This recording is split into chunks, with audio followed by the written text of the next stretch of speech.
There is a quiet truth that many people do not realize. Most of our suffering does not come from the outside world. It comes from within. The same mind that can create wisdom, compassion, and peace can also slowly ruin our life if left untrained. More than 2,500 years ago, Gautama Buddha taught that the mind is the forerunner of all things. If we speak or act with an impure mind, suffering follows us like a shadow. If we speak or act with a pure mind, happiness follows like a faithful companion. The direction of our life depends greatly on the direction of our thoughts. At first, the mind does not appear dangerous. It simply thinks. It remembers. It imagines. But slowly, unnoticed, it begins to create stories. Someone does not greet us and the mind whispers, "They do not respect you." A small mistake happens and the mind says, "You are a failure." One difficulty arises and the mind predicts, "Your future will be ruined." These thoughts seem small and harmless, but repeated day after day, they shape our emotions, our decisions, and eventually our destiny. The untrained mind lives in two places that do not exist, the past and the future. It replays old mistakes again and again, creating guilt and regret. It imagines future disasters that may never happen, creating anxiety and fear. While the body is sitting here in the present moment, the mind is wandering through memories and worries.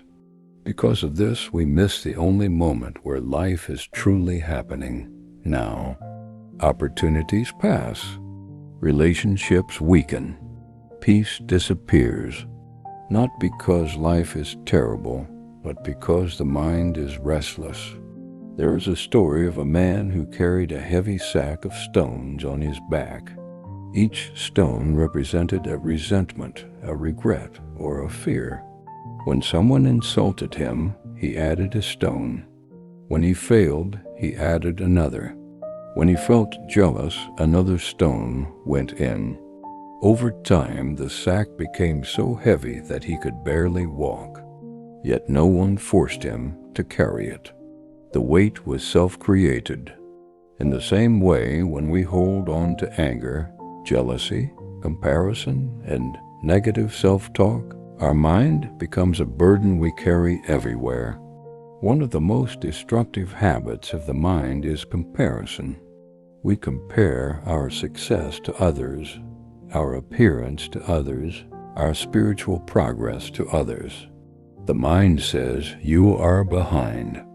You are not good enough." This constant comparison steals joy from even our achievements. Instead of gratitude, we feel inadequacy. Instead of inspiration, we feel envy. Slowly, confidence fades, not because we lack ability, but because the mind keeps repeating a story of insufficiency. Another way the mind ruins our life is through attachment to identity. We create an image of who we think we are. I am always right. I am a victim. I am superior. I am unworthy.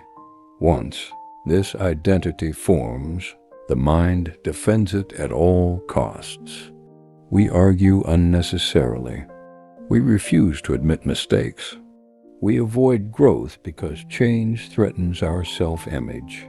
This rigid attachment limits our potential and damages relationships. We become prisoners of our own mental labels. Anger is another silent destroyer.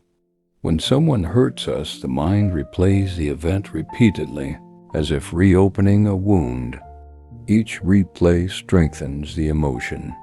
Even when the other person has moved on, we continue suffering.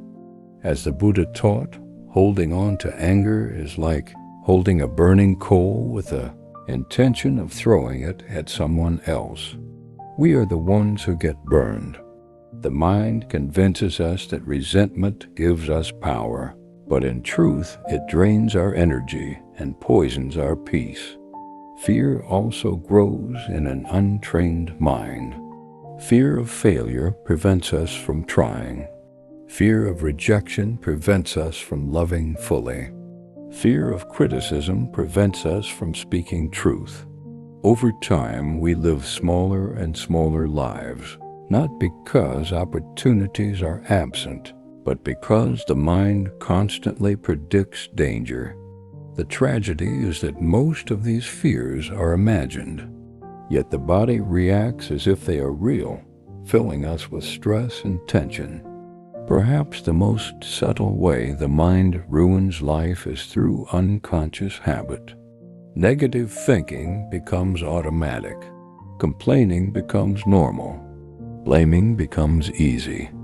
We stop questioning our thoughts and begin believing them completely. But a thought is just a thought. It is not always truth. When we believe every thought without awareness, we give the mind complete control over our happiness. The good news is this: the mind that creates suffering can also create freedom. The same teachings of Gautama Buddha remind us that the mind can be trained. Through mindfulness, we begin to observe our thoughts instead of immediately believing them. When a negative thought arises, we notice it gently. This is anger.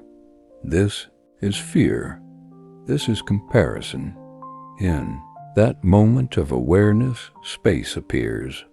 We are no longer completely controlled. Imagine sitting quietly and watching your thoughts like clouds passing through the sky. Some clouds are dark, some are light, but the sky itself remains unchanged. You are not the clouds. You are the awareness behind them. When we understand this deeply, the mind loses its power to slowly ruin our life.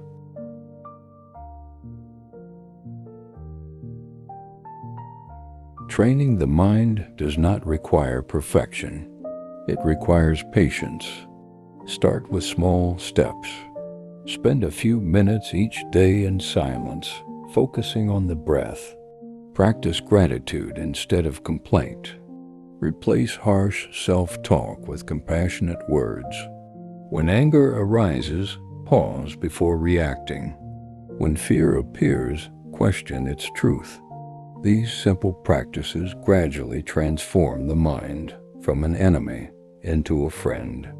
Your life is shaped not only by circumstances, but by interpretation. Two people can experience the same event. One grows stronger, the other becomes bitter. The difference lies in the mind. If we leave it unexamined, it can create unnecessary suffering. If we cultivate it with wisdom and compassion, it becomes a source of strength. Today, reflect gently. What thoughts are you repeating every day? Are they building your life or slowly breaking it down? Remember, you are not powerless. The moment you become aware, change begins. The mind can be your prison, or it can be your path to liberation. May you observe your thoughts with courage. May you train your mind with patience. And may your awareness protect your life from being quietly ruined by unconscious thinking. Namo Buddhaya.